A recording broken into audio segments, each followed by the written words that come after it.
I saw something and I sent it to you already, and I wanted to dialogue with you on this. Okay, so there's a therapist online that has a pretty big following. Yeah. Names will not be disclosed. And he made a statement. And you know what? Let me read the whole thing to you real quick here. So the statement, the first image on the carousel graphic said, "You are not getting over anyone." Okay. Period. Mm-hmm. So you want to stop right there. That's a good spot to stop, right? You're not getting over anyone. Okay. The next, I'm going to read this because it gives us the context. Healing isn't about getting over anyone. I absolutely loathe that term. I know how you feel about him loathing that term, or her, whoever it is. It's dismissive of the love that was built. Yes, I understand many of us have been in toxic relationships, but hurting people isn't the intention. We all go into things with open palms and trusting hearts.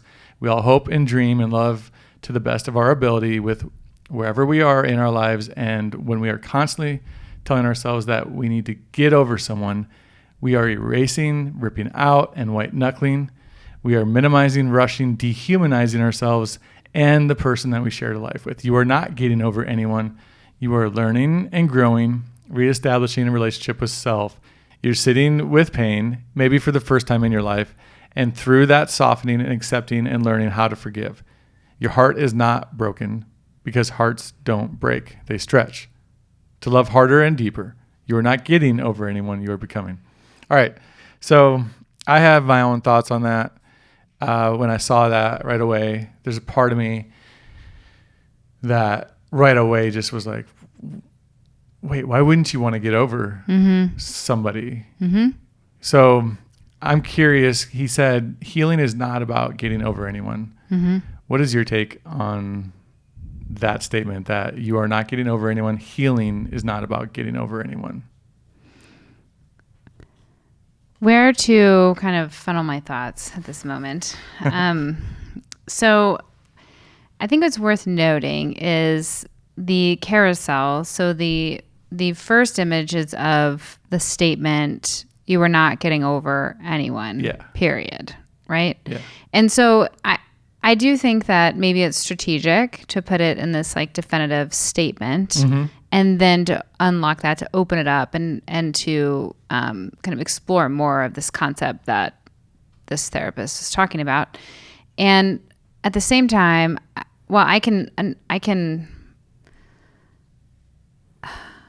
want to say agree or it's right or anything like that. It's not that. It's just that my interpretation of the way in which it's said is that it's very much a strong opinion, and that's subjective. Yeah. It's just subjective. So someone might read that and be like, that's what I needed. That's kind of what I needed to hear. I needed that to relate or something. Well, I wonder if it helps somebody feel like it gives them permission to kind of still linger in what was. I think that's actually a really good point that you made, that it's maybe a reason to hold on to and to not want to move on. But I don't know. So go back to getting over. I guess I don't see it as we get over. I do see it as we expand, and that life gets more meaning, can always be added, more experiences, and it also brings up a grief component to me. So a breakup is a loss. It's a grief, and it can be a pretty it can feel insurmountable too, right? Because what we are trained to do or what we know to do as humans is to cast out into the future and have these checkpoints in our mind, and we can create attachments with that fantasy, with that, what we've imagined, that dream, or what we've imagined out ahead of us, right? And so you mean like that relationship, like you can start to cast sort of this ideal of what this is going to be and should be, that fantasy of that. Sure. Yeah. I mean, it could be anything from, a couple of dates in and going, is this someone I can see myself with? Then there could be that kind of magical thinking and attachment that maybe this is the person who's going to finally make my life what I've imagined, what I want it to be, what it should be. Yeah. Right. Part of what I experienced in my 20s was not recognizing that I didn't feel like I had a home. So my parents divorced when I was young, about 14. And then going to college and all of that, like there was just turmoil. There wasn't really a lot of stability. And then through dating, I thought, oh, well, this is where I'll get that. This is where I'll, finally feel like I can create a sense of home. And not one person can claim that in anybody's life, right? Yeah. Not one person could be that home to me. And that was too much to even ask for, right? That's something I needed to find within myself, within my relationship with God or spirituality, right? In order to kind of feel grounded and settled that it wasn't actually the person who was going to give me that. It's interesting. So because he said like the idea that maybe to parallel with what you're saying is that maybe you're sitting in that pain for the first time, feeling that. I would feel like the idea of, this is just me, at least from relationships, would be that the only way for me to fully feel that pain, which is 100% necessary. Like, I don't think it's just I've always said something like, face your monsters, face your demons. The quicker you do it, the quicker you can get to the other side of whatever you're going through. Sure. It's a necessary part of the process. It's like jumping in that cold water when you don't want to do the swim, like when I did triathlons, right? And so I would wonder, like, the idea of telling people kind of like linger in the past still in this relationship, you hold on to those good things you had in a way that the way he is saying it makes it feel more like a attachment still created to, at least for me, when I perceive that, it's hold on. It's okay to even move into your next relationship, remembering how great that one was. Not that you have to talk bad about them, sure, but not even totally separating yourself and removing yourself from that. I just don't know. Can you really remove yourself from it? Well, and that's a good point too. I mean, you can't remove memory unless you have some pretty strong substance or head trauma, unfortunately. But right, you can't remove yourself from the memory. So I appreciate the sentiment, and let's take a look at what it really is, because maybe the way that the whole getting over, just get over it, also can be something that's said. I don't know if you ever grew up, if you heard that growing up. I heard it growing up, like, absolutely. Just get over it, or just let it go. I find myself saying that to my son in particular. Just let it go. And then I'm like, wait, but what does that even mean? What does that? How do you really let go? And I think that what we were going to also, I think, jump into as well was this, Japanese philosophy of wabi-sabi. And in that, what it means is this imperfect, incomplete experience of life, right? So it's this acceptance that life is imperfect. And so in order to get to accepting imperfection, what needs to be available? Yeah. That's kind of the question I think about. Like, what needs to be available to someone to say, by accepting where I am in this relationship and what has all occurred, or allowing myself to grieve it and not fully kind of like cut it off. Yeah. Right. Then what do I need to know so that I feel safe doing that? Because I think that's kind of what the mind protects you from, right? It's protecting you from maybe feeling like you're going to get lost in the pain. Right. And that's a feeling of getting lost in the pain. And some feelings and emotions are so overwhelming that it can absolutely create that physical sensation. It does that. I mean, you're drowning, or we call it flooding, right? You've lost control of your logical mind, your logical sense. Yeah. And so I think that when we talk about attachment, we talk about breakup, I don't know, it just feels like this deep well that we could talk about to really, I don't know, without forgetting a big piece of it. Yeah, and it's almost like, does it do it justice, right? Without getting into that's how my mind constantly is thinking, is overcomplicating. So just to keep it simple, I think it's his experience that has influenced or inspired his post. Yeah. And for some, the language might land and it might make sense in a way that allows them to move through their pain with maybe more understanding of themselves, or lean more towards acceptance and allowance of what occurred. And at the same time, I feel like the strong words of like loathing how people express themselves without recognizing what is that expression really, I don't know, like what's influencing and inspiring their expression. Yeah. I don't know. When you frame it that way, it does change the way I would read it now. First reading it to me is permission to sort of linger in the past in an unhealthy manner. Right. And so to me, even when I talk about my son's mom, I don't have negative things to say about her. I've had to move on from that relationship. I've even had to move on from some of the feelings and experiences and even some of the memories to some degree. Sure. There are things that don't serve my present or my future. And if anything, they rob me from my future to some degree. But if you look at it through the lens of this permission to maybe be struggling with the decision, because I think that's part of what could be driving that too, would be the back and forth that can happen on, did I make the right decision?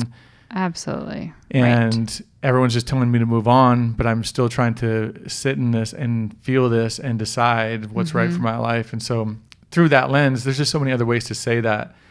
He did say something else too. Now, by the way, we will get into the wabi sabi. Before we do, first of all, it's funny because they're two different concepts, wabi and sabi, which we're going to talk about. But together, it's accept what is, stay in the present moment, and appreciate the simple, transient stages of life.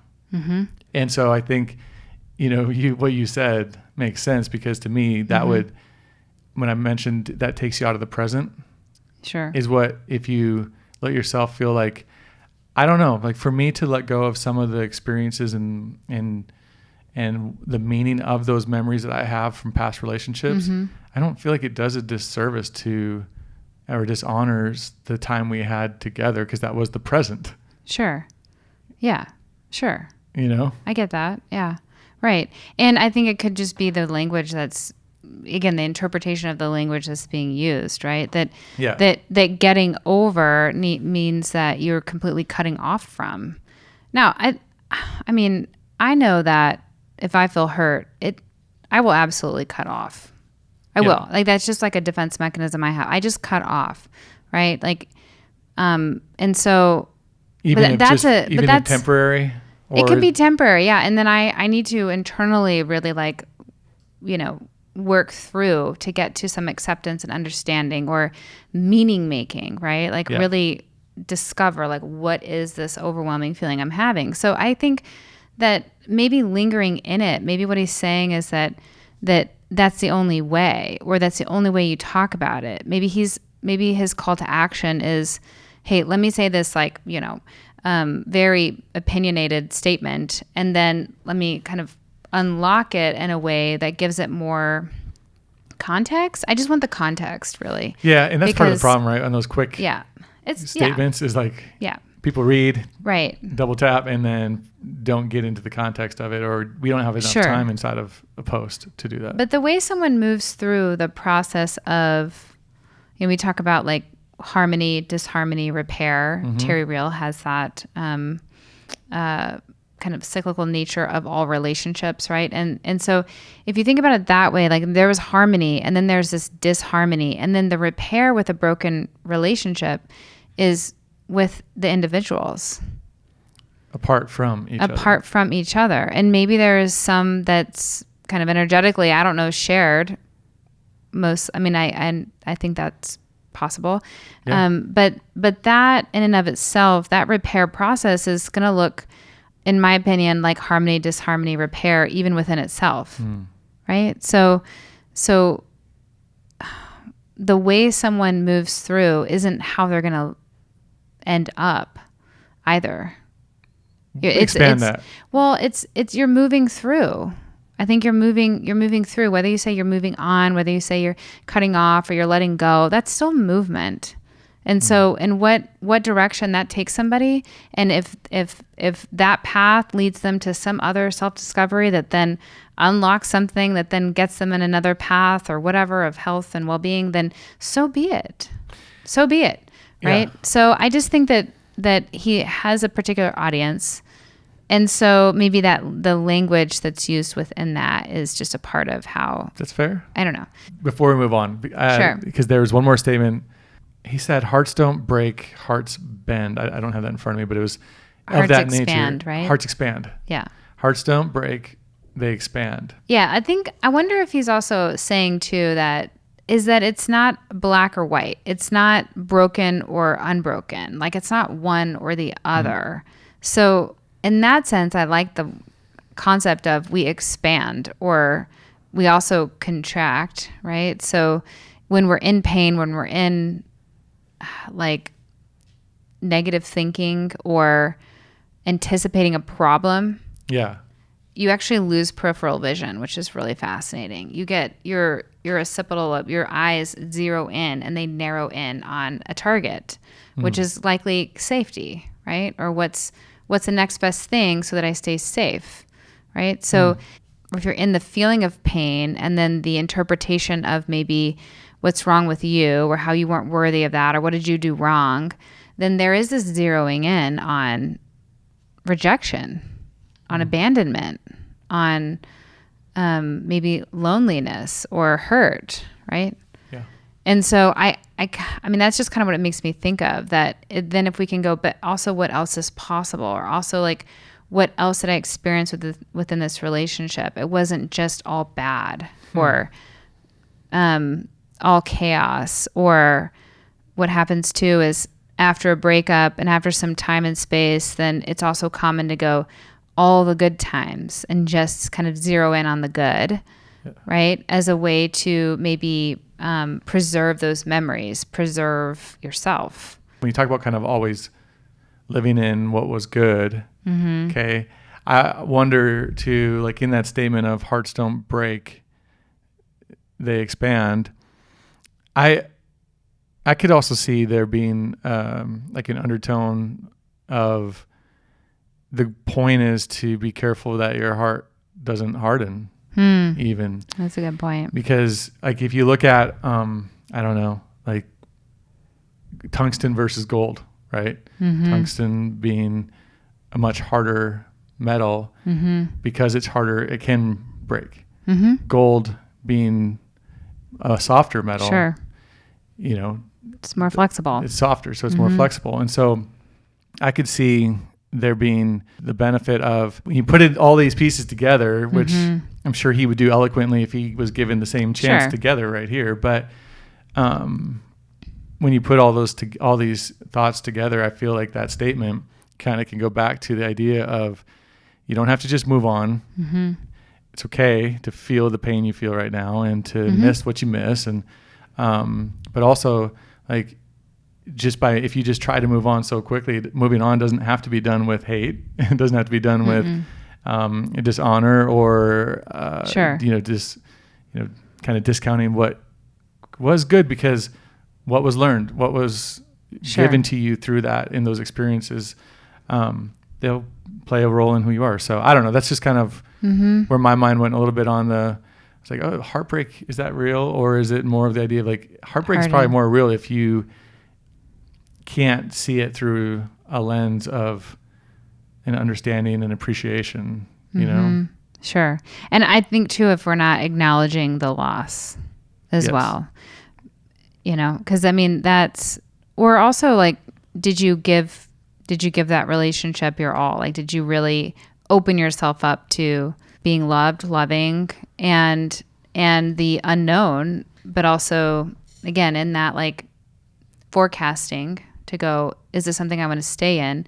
we can start to have these, visions or these like mental pictures or like, whatever it is. I can see myself walking down the aisle. I can see myself like, 10 years from now or, 20 years from now, and we're traveling or whatever it is, right? And so I think that what happens is we're not as aware of how far down the road we go. And that's whenever, at least in my opinion, that heartbreak can be even more devastating. I have attached myself to this life, to this person, to this place or this lifestyle I imagine having. And then what does that mean if it doesn't happen? Right? It can really, really disrupt identity or, a sense of control or personal value in the world, right?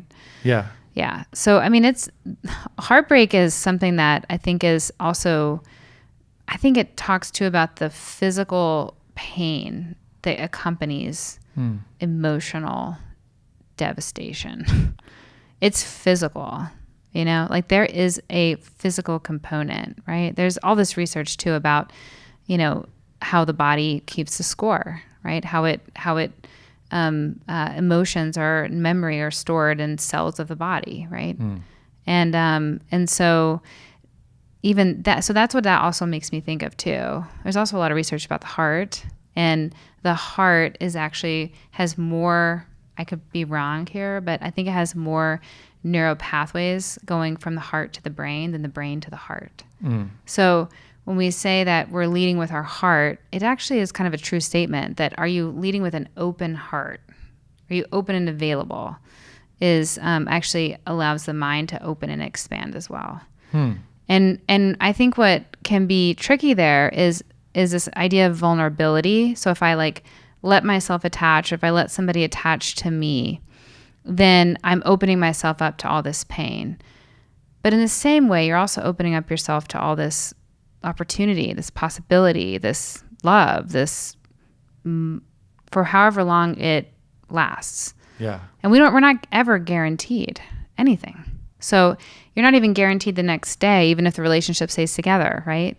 So I think there's this misconception of, I need to be right. I need to know before I actually allow myself to go and give my heart to somebody. But I think that in and of itself sets us up to not fully experience or allow or be in a relationship in a way that we really can receive what it is that we want. The idea of certainty. Yeah. Like I need to be certain. Okay, I'll be honest. I'm not in the online dating world. I'm just not. My husband would be happy to know that. I'm not. And so I don't know what that is personally like.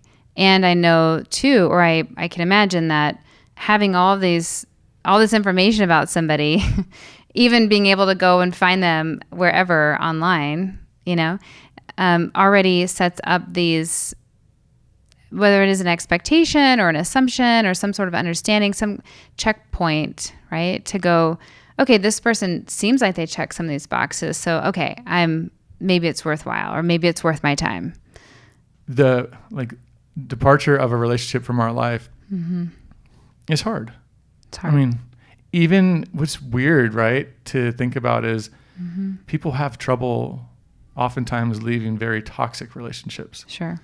Yet those seem to be the one that on paper are black and white. You just said things aren't black and white, but on paper that you, from the outside looking in, that's black and white.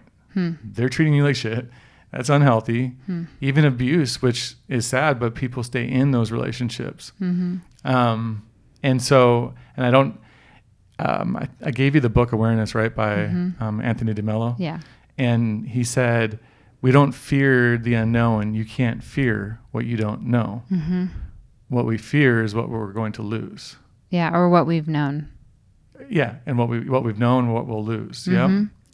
And I think that's what keeps us off in that mentality of we're not really afraid of the uncertainty because you don't know what you don't haven't ever met or seen, right? But it's the letting go, and that's why that that statement of you don't move on, right? It just made me think about that. It isn't when you're moving on, it's not that you're most of us aren't even moving on from the stuff we didn't like. I feel like we're moving on from like what we didn't get that we thought we were getting. You know, for someone that's, let's say, been single later into life and never had kids, and they're with someone who wants to have kids with them, that relationship ends. All of a sudden they're fearful of, crap, I thought I was going to get what was, you know, on my heart, the desire in my life to have. So yeah, sure. It's in those moments, I call it moments, they feel like, I don't know, they're never ending, but it's in those moments that it's hard to see there could be another way, because our attachment lies in the way that it has been. Right. And so that's a hard process. And I don't think it being hard really, I don't know, like we need to really make too much of it. It's just hard. And I think that's what we have a hard time doing, is just allowing what is to be without attaching that it's going to continue in that same way, or in a way that's not going to move us into like fulfillment in our own life. Right. As I think about it, when you're talking, it's that letting go without having to know why, having to have it. It's that I humbly accept. And that's to me, that's a moment to moment exercise. And it's an exercise. It's a movement. Like it's not going to, you don't just say it once and do it once and then you're done. I mean, if that's the case, then you're either suppressing, repressing, or you weren't really that attached in the first place. You weren't really allowing yourself to be kind of, say it all in or available to it, you know? Well, I'm glad we unpacked that a little bit. I didn't know where that would maybe take us. I feel like, you know, for me, it hits home just thinking about when you don't get what you thought in life, you know, whether it's from divorce or, when, you know, children are born and if something's off that from a developmental standpoint, you know, it's not any different. It's loss is a loss and there's that grieving process. And so I think for me, you said just kind of letting it be. I don't know that I couldn't, if someone asked me, how do you do that? I don't have good answers for that. It's like, it is it's a daily thing. It's a daily thing. Tomorrow I might hold on to it again. It's experimental in my opinion. So you're experimenting with what works now. Yeah. And sometimes it's going to be like a beautiful day outside and, you know, going outside and getting some sunshine, going on a walk, going on a run, doing something physical may be the thing in that moment. And then sometimes it may be sleeping. Yeah. I don't know. Sometimes it may be some other type of distraction, or, you know, maybe there's a practice, meditation, mindfulness, connection with others that gets you to that place. Lighting a candle, just like watching a flame, you know, drinking a beverage. Like, so to me, I think that's the letting go. It has this like it's an action, like it's just something that you do and then there's nothing after that, right? But there's really, to me, letting go is an entire process of what are you letting go of and what is that like and what does that mean? And what do they say, that the present moment is the only time that depression or anxiety, you know, fear they're not there in the present moment most of the time. Yeah, it's impossible to worry and be in the present. Exactly. Yeah. Yes. Yeah, because you're either in the past rehashing something or you're in the future forecasting something. Yeah. Right? And so that letting go to me is a process of just being very present. Do you think that it's, as you're describing that, I'm thinking, I don't know if part of the process that is this, but letting go, is there maybe something for moments of where it's good to fill it with something else? I mean, it could be. As part of the process? It could be. Yeah. I mean, I think that's where some non-attachment and some, I don't want to judge the way in which people do things, because we're not 100% aware of why we're doing things all the time. I would love to believe that, but we're not, right? And so if you can allow that to be true, then it can be like, oh, okay, I caught myself and I was maybe distracting with something that's not good for me. Yeah. Okay. So now I don't know, how now can I make a better decision or choice for myself, knowing what I know now? I mean, I think that's just life, right? Yeah. And to me, that's a compassionate stance towards self. Without that, I mean, it's a rough path forward. A compassionate stance towards self. Yeah. Yeah. Yeah. That's hard. It's hard. It's hard, but it is the most important. Yeah. And sometimes it begs the question, where else have you received that? And can you embody the feeling of receiving it? Then can you know what it's like to maybe give it to yourself? Right? Yeah. That's a whole episode in itself too. Okay. Let's close it out with a question, which is not an easy question. No. So, I think every question I sent to you, like, I don't know if we should answer any of these, but I do want to ask it and then give us some grace to navigate this, knowing we can always come back to the topic Yes. in another episode. These are ongoing conversations. Yeah. Well, this won't be the last time we talk about this, I'm sure, especially this topic. And I have some thoughts on it probably for another episode. But okay, the question is, how do I break up, get out of a relationship with a narcissist? So I'm just tossing you a softball for the first time we do this. I know, absolutely. It's the easiest question you could Start with the easiest one. Okay, so first of all, let me just ask this, and to kind of get you going. Okay. Is a breakup with a narcissist different than a breakup with someone else? Yes. It can be. It can make it more complicated, harder, or... Yes. And some context here, or maybe disclaimer, is how do we know this person is a narcissist? Is it how we feel in the relationship with them that leads you to go, well, whatever. This article says that if you're experiencing these things, because there are tons of those out there, that you may be in a relationship with a narcissist or narcissistic boss or narcissistic parent, blah, blah, blah, blah. It's a buzzword right now. Yeah. So I guess that's what I want to understand is this how you feel like you're in a relationship with a narcissist? Do you know you're in a relationship with a narcissist? So how do we know that? You mentioned on... maybe it was the first episode we did, or it was this one here, the DMS, which is right. Is that the DSM? DSM, diagnostic criteria. Yes, yeah, for there you go. Clinical mental health disorders. First of all, narcissistic personality disorder is a personality disorder, right? So the mental illnesses impacting their ability to be in relationship with people, co-workers, romantic, regardless. As a parent. Yes. And in order to receive that diagnosis, you need to meet the diagnostic criteria. And however,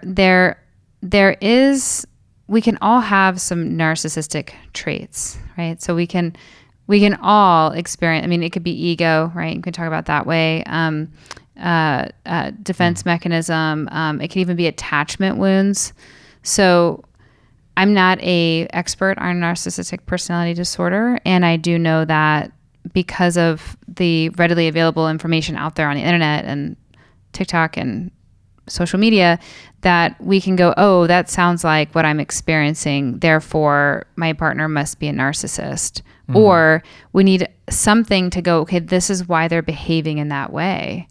And again, I think that's just a human thing to do, but it can also be misguided.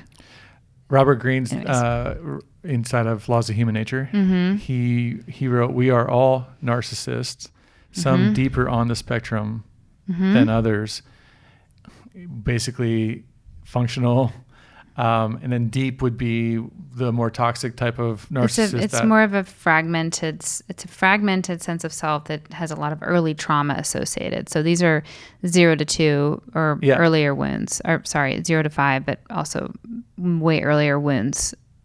Yeah, it's that developmental stage between whether it's 0 to 5 or 2 to 5, whatever that stage is, that where self-esteem isn't able to be developed, right? So the like empathy, it wasn't given. Sure. Maybe. And so... Or there's an inconsistent presence of an empathic response, or that empathic response was based on the need of the parent or the caregiver, right? So, like I said, I'm not an expert on this, so I can't give you all the details of it. I go read about it and then refresh my memory and, you know, however, it's, like if you are in a relationship with a true narcissist, you will always feel like no matter what you do, you are always the problem. You're always the problem. And the deflection to protect the ego of the self of the narcissist is so automatic. At all costs, they cannot be the problem or the source or the cause of the problem. You know, Ever. and so ever, yeah.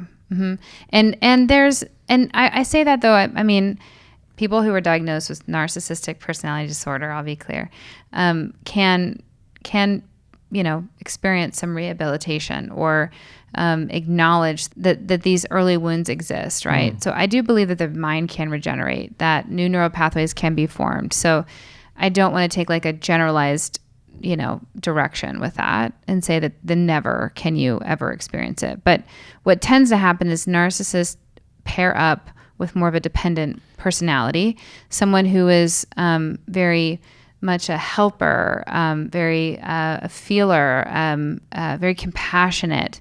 And all it takes is a little bit of the truth for that more dependent styled, you know, personality to then go, well, there's a little bit of the truth here. So maybe it was me, right? And then that's the narrative is this isn't okay, but also like, what about all this over here? It was so great in the beginning and it was so magical and charming and they're so charismatic and command the attention. They look really, really good, you know, they're, and so the person who's experiencing the wounds from this other person is most likely going to go, you know what, maybe there was something I did or something wrong with me or, you know what I mean? Like assume that responsibility and that blame until it's happened so many times that they go, wait, there's a pattern here. So the breakup, back to the question sort of, no, it's okay. Cause I think, I mean, obviously there's a lot of other layers to this kind of conversation, but for the sake of the question, the complication comes into play when you're made to feel like it's always your fault. And to you, if you are kind-hearted, which could have been, you were the prey, so to speak, right? I mean, I'm not worried about the right terms here because I'm not the therapist, but it's okay. It was easier for someone to someone who might have those strong tendencies to manipulate you because you are a helper, or you care so much. And so that can complicate it. Yeah. It's like the perfect storm in a way. So I wonder if like to help someone have that confidence of like, hell no, I'm not the problem. They are. I once heard this said, and you can tell me if this is even a good filter to use, which is you're good at that. Like saying, yeah, that could be a good question to start asking, right? I wonder if the question to ask would be, and I heard this from somewhere else, but the issues that are being brought up only happen in the context of that relationship. So for instance, if let's say the person that is the problem, whether they're a narcissist or not, is when you're with them, you're always the one who makes them feel like they're not good enough, or you're always the problem. But when you always have anger issues, all these things, but you go into every other relationship, coworkers, friends, and those you're are not getting never the same present. feedback. Right? You never get that same feedback. Is that sort of a good can filter to some, like a starting point of like, hey, wait a minute, this is an isolated, and whether I am the problem or not, this relationship brings this out in me. Is that a good starting point? Yeah, I think so. I mean, other relationships or how you interact with the world aren't always, I mean, they're not going to be the same as like the people that are closest to you, right? It's, you know, our filters are just, you know, a little bit more active when we're with people that we don't feel as close to. But I do think that's one way of maybe being like moving into the observer in your life, right? Is to see like, is this happening in these isolated incidents, or is it happening where I feel so isolated or what might be the feedback I'm getting from other people. And that just helps to kind of give you that observer stance in your own life, right? And so how to get out of a relationship, how to break up with a narcissist, or how to get out of a relationship with a narcissist. I think the question too here is, how did I get here? I mean, and that's a hard question to ask ourselves, right? Because just as we're feeling blamed, we're wanting to defend and find a reason that it's not our fault. And I'm not saying it's our fault, but it takes two to tango, right? And so we pair up and we match up subconsciously with others that we can kind of like rehash this attachment style wound, whatever it is, with them. And so I think asking the question of, how did I get here? Or what's my role? What's my part? Not in a way to say, what's the blame, but just to really see yourself. And I think that's really the place to start. You said to move into this observer stance, and I would feel like if you were talking to me right now, I would have thought to myself, okay, one, I'm going to observe them and take inventory as I observe me. Yeah. One, does this align with what I know I want to build my life with? Like, this is a pattern. This isn't just a one-off behavior, slip up. Right. Then two, the observation without guilt and shame can be made on myself to say, is there something about me that is attracting this, that I'm attracted to, maybe that type of person? Sure. Or am I rushing into a relationship too fast? Like learning me in a relationship at the same time, that observation, like become an observer, I think it's not the same, whether you write them a letter or do it through text or call or do it face to face, is not the issue. It's how do you go through the process of maybe removing that person from your life? Yeah. And it's a hard one. I mean, it's a hard one. And also I would say support, right? So a place where you feel like you can really do that work and have that, feedback as well. But I just want to say too that, like, because the word narcissist gets thrown around so much now, that I do feel like I tread lightly on kind of answering these questions, because I do think that if we all have the narcissist within us, right? Who was this that said that? The guy you read a minute ago? Robert Greene. Yeah. Then, I mean, we all have an ego. We all have a self, right? He said we're all on the spectrum of self-absorption. Absolutely, right? Yeah. I mean, 80% of our, I don't know the exact, statistic, but 80% of all of our interactions are all our own projection.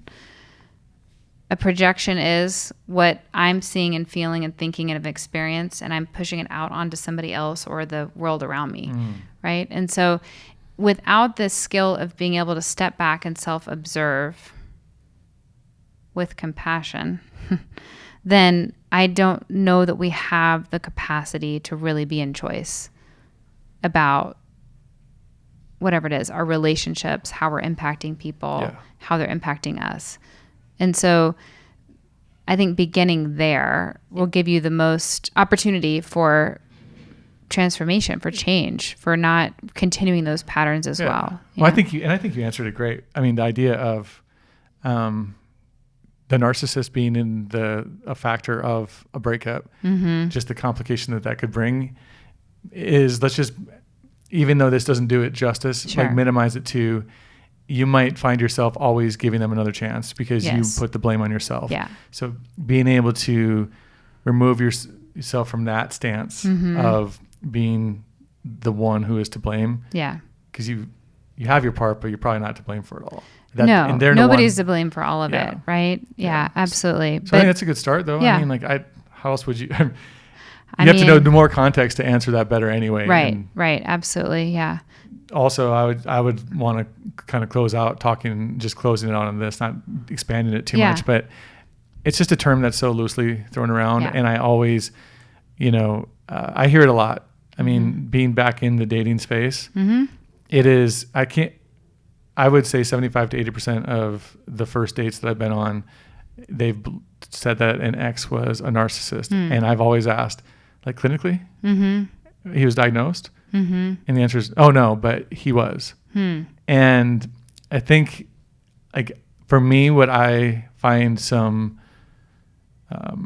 sort of solace in amidst this chaos of like everyone's a narcissist. Yeah. Because otherwise it starts making me think, oh, shit, I am too. Right. There's some peace knowing we all have some tendencies of that are narcissist, tendencies, right? Right. And when ego meets ego, it absolutely feels like that as well, right? So yeah. And so to me, it's like, let's remember this is a clinical diagnosis that's required for this to actually be a disorder in the person. Otherwise, you're just dealing with someone who hasn't fully matured. There's the self-esteem, fully developed self-worth. Or even just self-awareness, right? So if you have self-awareness and you're acting out in ways that are, I don't know, blaming or shaming to people, it's likely that there's something within you that you haven't become aware of, right? That is becoming a projection, or the pain that you're not acknowledging, you're suppressing. We act out in scared and wounded in a way that is defensive and maybe cut off from people or can cause pain. That doesn't mean that we're a narcissist. It doesn't mean that we're even narcissistic. It could be a connection, like there's a chaos in that connection, right? So it's a big conversation. Yeah. We will save more of it for another one. The best thing I think anybody can do though for themselves is ask themselves, where have I felt this before? Okay. And what does this remind me of? And right there in those moments, you have the here and now, you have an emotion, and you have memory most available to you to understand maybe what your part is or how you got here, or, where you can get back into more choice and control over how you're showing up. Perfect. I think that's a great spot to wrap it up for this episode. Gave you the easy one, Jessica.